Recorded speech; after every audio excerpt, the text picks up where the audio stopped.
இந்த motor cycle performance orient.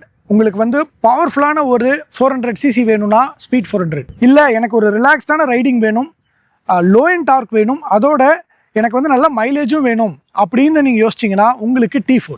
So இந்த 2 option தான் உங்களுக்கு ட்ரையம்ப்லேருந்து இவங்க இதை ப்ரொவைட் பண்ணுறாங்க. பவர் அப்படின்னு வர்றப்ப இன்ஜினில் ஒரு மேஜர் சேஞ்சஸ் இருக்குது. இதில் இருக்கிறது 40 PS 37.5 Nm டார்க். ஆனால் இதில் 31 PS 36 Nm டார்க்.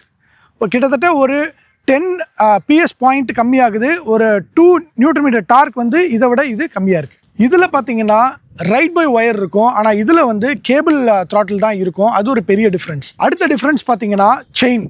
இதில் வந்து எக்ஸ்ரிங் இருக்கும், ஆனால் இதில் வந்து ஓரிங் செயின் இருக்குது. பார்த்த உடனே உங்களுக்கு இன்னொரு டிஃப்ரென்ஸ் கிளியராக தெரியும். இங்கே வந்து USD ஃபோக்கு, இங்கே வந்து டெலஸ்கோபிக். 43 mm தான், பட் இருந்தாலுமே இது வந்து USD, இது வந்து டெலஸ்கோபிக். டயர்ஸ் அப்படின்னு வர்றப்ப ரெண்டுமே 17 inch தான், பட் இதில் வந்து 150 ப்ரொஃபைல் இருக்கும், இதில் வந்து 140 ப்ரொஃபைல் இருக்குது. பிரேக்கிங்னு வர்றப்ப இதில் வந்து 4 பிஸ்டன் ரேடியல் கேலிப்பர் இருக்குது, ஆனால் இதில் 2 பிஸ்டன் ஃப்ளோட்டிங் கேலிப்பர் தான் இருக்குது. அது ஒரு மேஜர் டிஃப்ரென்ஸ். சீட் ஹைட் அப்படின்னு வர்றப்ப T4 விட ஸ்பீட் 400 கொஞ்சம் சீட் ஹைட் கம்மி அப்படின்னு தான் சொல்லணும். ஏன்னா இது 803 mm, ஆனால் இது வந்து 806 mm இருக்குது.